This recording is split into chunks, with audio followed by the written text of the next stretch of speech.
Ay! Korkuttunuz beni. Yok korkmayın, ben ağaç değilim. Korkmayın. Ama maşallah yani böyle ay derken bile sesiniz pek bir güzelmiş.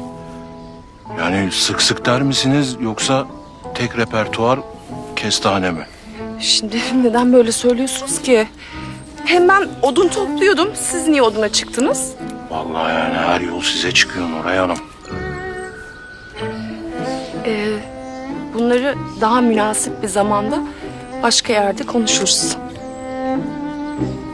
Şimdi dönelim biz çünkü pek münasip değil.